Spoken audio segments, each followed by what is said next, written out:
Good afternoon po.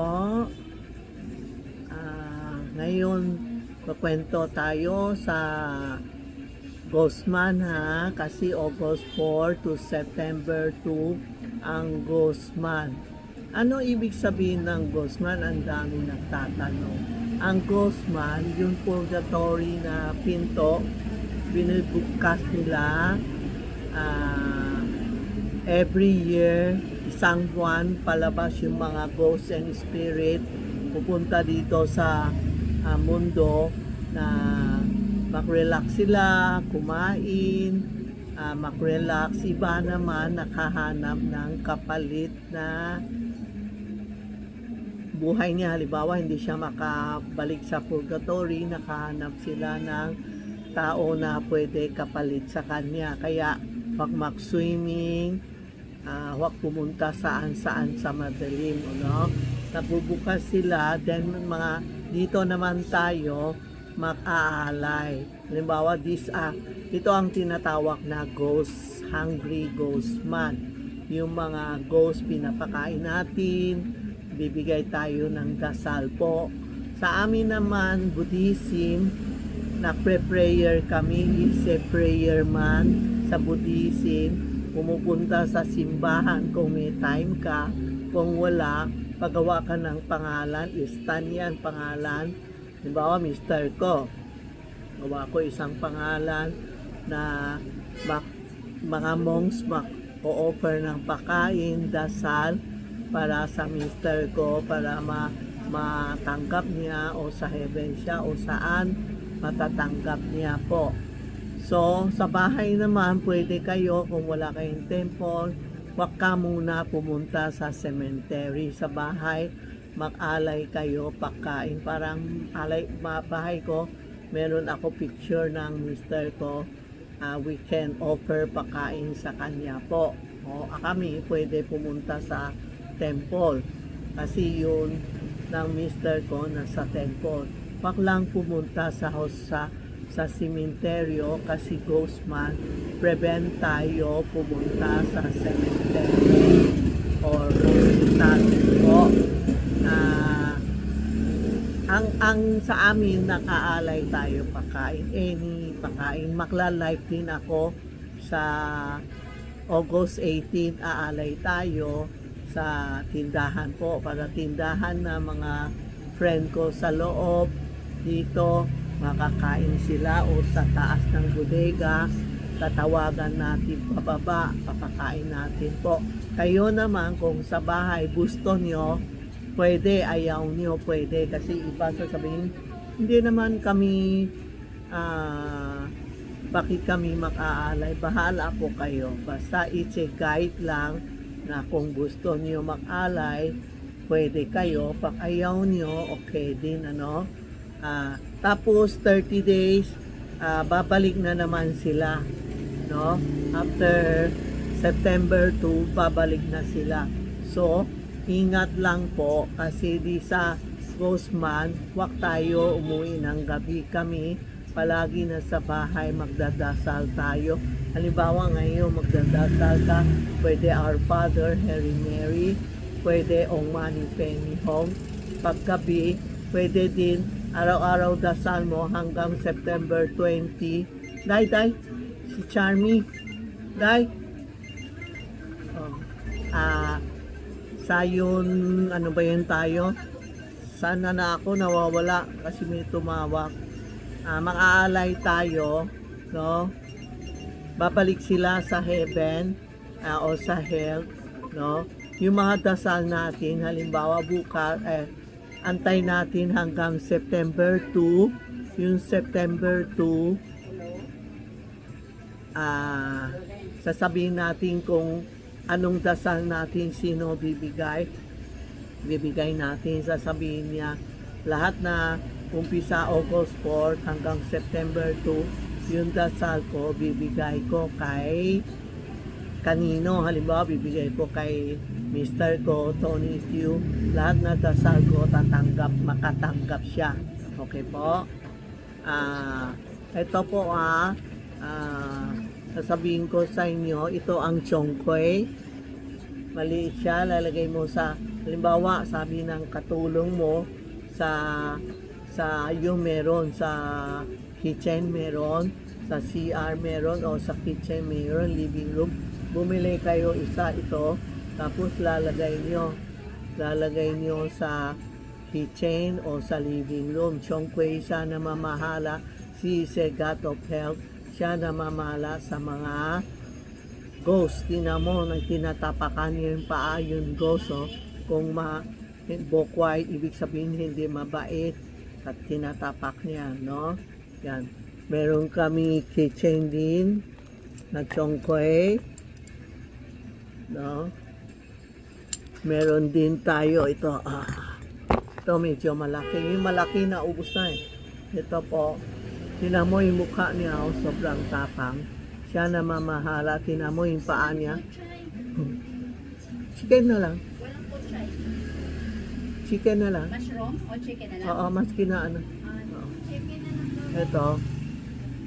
Ito yung moto, yung bat spirit, tinatapakan niya kung ayaw makinig sa kanya. Kung ginugulo tayo, siya na mamahala sa bahay mo. Pwede siya kasama sa Santiago, pwede din po. Mas maganda ito sa living room, facing the door. Pwede sa Santiago din para katabi niya, i-protect bahay natin. Ang ghost man, number 1, huwag kayo bumili ng bagong bahay, no? Kung gusto mo bumili, deposit kayo after September 2, saka kayo magbayad o bayad muna, saka after September 2 kayo maglipat. Huwag magbagong start na bagong business, no?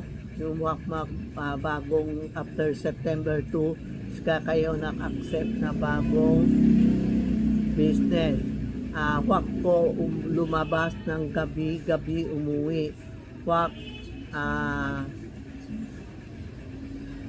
pag may nakita kayo sa daan na pera, panyo, ang huwag kayo makulot, no?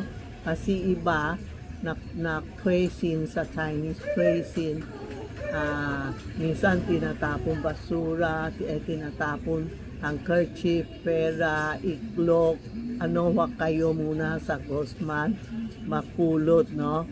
Huwag magsabit ng damit sa labas, no? Paggabi aalisin nyo na. Huwag magsuot ng puti sika itim. Ang puti sika itim is tawag natin luksa. Yung mga ghost mahilig sa itim, mahilig sa puti. Pag nalaman niya, nagluluksa siya, lalo siya lalapit sa'yo. Magsuot tayo ng red panty is the best para hindi siya lapitin tayo. Huwag mag-swimming. Pag nasa daan kayo, may tumatawag sa inyo, huwag ka lumingon. Pabayaan mo siya. Minsan yung mga bad spirit, tinatawag ka para matapa ka o magloloko sa iyo po, no? Huwag mag-whistle. Yun na ba? Whistle ba, no? Hindi? Tagalog, anong whistle? Whistle. Bisaya, taghoy. Asya. Whistle. Huwag ganun. Huwag mag-whistle. Huwag bumili ng kotse, no? Huwag magsuot ng puti, red panty, huwag renovation mga bahay, huwag magbukas ng umbrella. Ano gusto mo? Adobo, pie, or asado? Asado. Asado lahat? Bahala na siya, bilhin. Bawal makasal, palitan ng date, renovation ng bahay at tindahan, ha? Yan ang una natin sasabihin sa inyo para alam nyo before, parang kanina, before August 4, yun na sila, hahako yun ng bahay ba? Sabi ko, pwede sila before July, yun na sila, renovation na, or basta umpisa mo, pwede na, tuloy-tuloy na po, ha? Yan po ang Ghost Man iwas tayo, maglinis muna ng bahay, huwag sa Gosman, sika kayong makwawalis, makpokpokpok, ganun, huwag po linis nyo muna itong July para pa August 4, malinis na bahay natin. Ano po yan ang yan ang kailangan natin sa Gosman, no? May kung everyday po 10:30 to 12:30 nagla-live kami sa Charmy Ongpin and Tita Maxi page sa TikTok. Ito lalagay natin sa TikTok, no? Magtanong kayo sa Tita Maxi o Charmy Ongpin kasi TikTok kunti lang, 10 lang.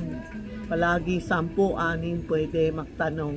So, kung gusto nyo, bukas, kung may tatanong kayo, sa TikTok kayo magtanong, live kami, Okay po, si Tita Maxi ito. Kasi ayaw ko linabas lahat, maraming ginagaya ako, tapos sinasabi niya si Tita Maxi. Tapos parang kanina umaga may pumunta dito, yung sing-sing niya. Maluwak. Sabi ko, hindi sa akin yun. 399, 699. Kaya nga ayaw ko magbenta sing-sing ngayon kasi naluloko ang mga tao na pwede sanlalaw 18K. Paano 18K, 399, 699? Isipin mo lang, no? So, hanggang dito lang muna. Kung meron, bukas o susunod, part 2 tayo. Part 1 lang ito po. Sa TikTok, thank you sa mga subscriber, sa mga YouTube. Thank you po. Mag-share and like po kayo. Ayan po. Thank you kung may tatanong kayo. Ay, oo pala. Yung pag nakaalay tayo, once a year lang, any day, basta umpisa sa 18, any day, August 18, any day, kalahating araw lang, halimbawa 1:00 o 3:00 nakalay kayo, after 1 hour pwede na iligpit, pakain na lang sa ibang tao. Susunod, magsasabi ko sa iyo anong aalay natin. Okay? Ngayon lang ang yung bawal-bawal lang po, no? Opo. Salamat po. Thank you po.